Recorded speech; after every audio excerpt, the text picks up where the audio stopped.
everybody. Sorry, there's Rachel. I thought you had left. Special session of the Linn-Mar Board of Directors will be called to order at 5 p.m. in the boardroom of the Learning Resource Center. Roll call will determine a quorum. Director Foss? Present. Director Lau-Lancaster? Here. Director Maury? Here. Director Walker? Here. Director Wall? Here. President Buckles? Here. Motion carries. We need to just modify the agenda as we talked about. So if whoever adopts the agenda, makes the motion, just read the Make a correct motion wording. to adopt the agenda with the discussion regarding policy 401.10, but with the removal of the motion for the first reading. Second. Motion by Britt, second by Melissa. Any questions or discussion? All in favor say aye. Aye. Opposed? Motion carries. So we're going into special session, and of course, we're doing a approval of the settlement agreement. We need a motion for that, please. I'll make a motion to approve the settlement agreement. Second. Motion by Justin, second by Melissa. A roll call, please. Director Foss? Yes. Director Lau-Lancaster? Yes. Director Maury? Yes. Director Walker? Yes. Director Wall? Yes. President Buckles? Yes. Any questions at all before we go any further? All those in favor say aye. Aye. Opposed? And at this point, I'd like to facilitate a discussion on additional recommendations to policy 401.10, licensed personnel early separation. This motion should not be there, correct? So this is strictly a discussion. Any comments or any questions? We felt that this is something that should be offered to the administrators as well. We talked about it at the finance meeting at 11 o'clock, and I'm sure everybody else is aware of it. Do you have any comments or thoughts? Anybody? One of the things that I had shared earlier and I continue to believe is that this should continue to be expanded beyond license to include potential certified staff. I think there are a lot of professional staff within the buildings that are hold other certifications that aren't necessarily a licensure. Our student support staff, some of which have master's degrees and or hold other professional certifications that are required for their roles, and yet don't have a teaching license, and so that disqualifies them for this as it stands currently. And so I really believe that we should be looking at adding in certified staff as well, and I know that that has potential ramifications for budget and other things, but I do think that we need to take a close look at that, and I'd be interested in seeing the budget numbers of what that looks like and how that would impact us if we did include certified staff, or what language we would need to do in order to include other personnel within this to make that more. Carla, you can help me here, but with changing it from non-administrative licensed employee personnel to all licensed personnel, this really is focused on two groups. One, the teachers group that we've already reached out to, which would include our nurses and counselors. And then the second prong of that is the administrators. So I'm wondering, when you are talking about folks, I heard you mention student assistants, employees, I don't believe that they fall under the licensed employee group. So I'm not sure if that's the question that you're asking for the rest of the board to respond to, or if you just needed that particular definition out there. I think I would encourage us to consider that group and any other. I don't know if there are other groups within the district that would be similar to that. There may be, and I'm guessing there probably are, that would be at those very similar pay scales to teachers and potentially even administrators.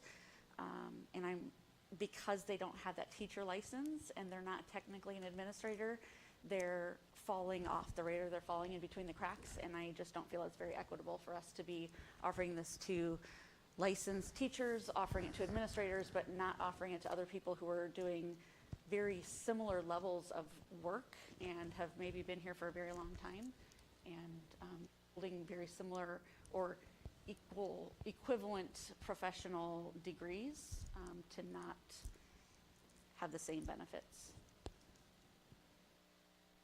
I would just say that I think at least, when we're talking about, the licensed personnel early separation policy, that, I do think I think it's wise to offer that not just to the teacher group, but to administrators as well, because I think that gives us some flexibility and an ability to be creative going forward, not just for this year, but kind of ongoing, because, these budgeting issues will persist.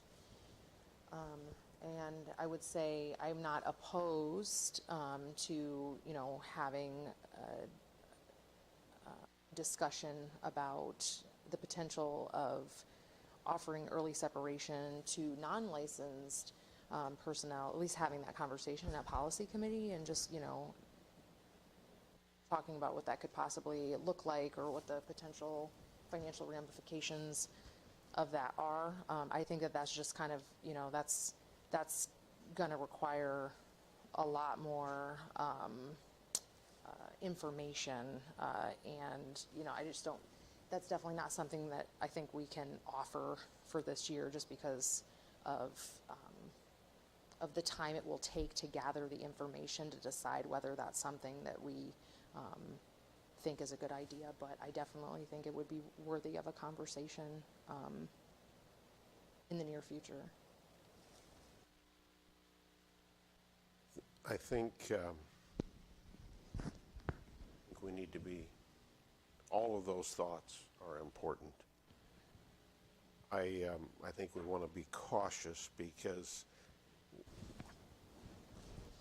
basically budgeting is budgeting, and the average consumer on the street, the average person that works on various businesses in the community have expressed a lot of questions to me because they don't get early retirement bonuses very rarely.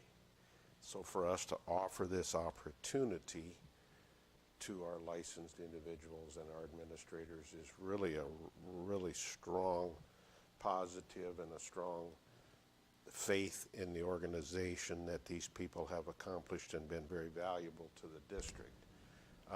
Everybody that works for our district is very valuable, but we have to be so careful on how far we go with that, because there's a lot of money that goes into these early retirements that we have to be careful that, quote, is it a recoupable expense or where does it fit? So everything fits there, but I think we need to keep the dialogue open on it as far as that's just my opinion. From what I'm hearing from a lot of consumers saying, wait a minute, if I had been offered an early retirement, I'd be out of here, type of thing. But it's good for the organizations. It's good for the respect of the people that work here, that are team members in our they're not employees, they're team members of our organization. And it's valuable that we offer that. And like you said, from administrators moving forward, I think it's good that we put that on the docket as well. So. Barry, I want to just add to that. I agree with what you're saying, and for the public, when they hear this, it's important to just continue to message with that in the school finance realm, that what earlier retirement allows to happen is when you have pressures facing your general fund, you can then pay some salary out of a different source to allow that general fund to have less pressure. And so it is a reward. It is also a strategic move to allow the budget some space. And when you don't, in other businesses, when you don't have those restrictions on, you could only spend this money out of this fund, but not out of this fund, unless it's because of this, you don't see that back and forth, that back end to it. And as we communicate with the public, we need to continue to remind them that it's because we have very tight restrictions on where you can spend your money and how you can do it, so it allows us to have a little bit of flexibility. Yeah, I would agree that we need to remember the purpose of the policy. And The primary purpose is as a tool for the budget. And it's great to be able to offer it when we can, but it is not a guaranteed employee benefit. And while I want to be equitable in our benefits, this is not technically a benefit. And I'm not against expanding it if the numbers make sense, but I also would proceed with caution because we don't start creating expectation that it's a benefit because it's best for the district financially, and when our best employees to expect that they're going to get this every year. So but I'm open to having that conversation, looking at the numbers when we get through this current round of budgeting. That's something that we could come back to as a committee. I just want to add something really quick. I think, you know, it's worthy of a conversation in the scope of whether or not it makes financial sense for the district. Some of these comments are making me a little nervous. I want to be clear because we've talked about this a number of times since I've been on the board. Early separation is not a benefit. Right. Early separation is a financial tool for the district. It may have over time sort of developed a reputation for being a benefit, but it is not. It is not a way we show our appreciation to our staff. It is not a reward for a job well done. It is a financial tool. I want to reward a job well done. I want to scream from the rooftops how appreciative I am of every single staff member's contribution to this organization, but this early separation is not a benefit. There should be no expectation of it. It is a tool for us to use when it makes financial sense for us, and that is it. And we got to get away from this narrative because it's caused a lot of problems in just the time that I've been on the board because it becomes an expectation, and that's just not the purpose of it. We really, really hope, we will always offer it, but I can't speak for future boards, but we really hope we don't have to offer it again fairly soon. And probably the reason we had lower numbers this year because it's just normal attrition. And we just had it last year, and we had good response. And this year was a little less responsive just because of where it fit. So like you said, it's a tool today. It's very critical today because of our budgeting process right now. So, I think I appreciate most about the direction that the policy and the discussion is going is that it is now more shaped as a tool than a benefit by saying that Amy will have the more flexibility to come to us with a recommendation when it's needed, as opposed to a more framed out, when you meet X, Y, Z, we may or may not offer it. I think that this is a better way to do it because giving Amy that flexibility makes it more applicable to the current situation. Like, we need to use this tool in this way, and this is how it's recommended. So, yeah, if you bring this back next week, I think that don't all need to comment, but Katie, you haven't commented. I appreciate Rachel's clarity on all of this too, and then Justin, from your work that you did on the budget proposal and all the financial work. This is a tool, and we keep using that word, but it's a tool, and I think that those of us who don't receive this, if my organization needed to figure out a way to downsize, it becomes a tool on the table. It's not your hiring goal. And by the way, in 20 years from now, good luck with that. So I think that that's just really good clarity that Rachel started out, and just getting back to that. So it is what it needs to be to make this budget work. And so we talked about this long ago, that we would expand it as needed. It's needed, so let's use the tool. Okay. It's all good. Appreciate your discussion.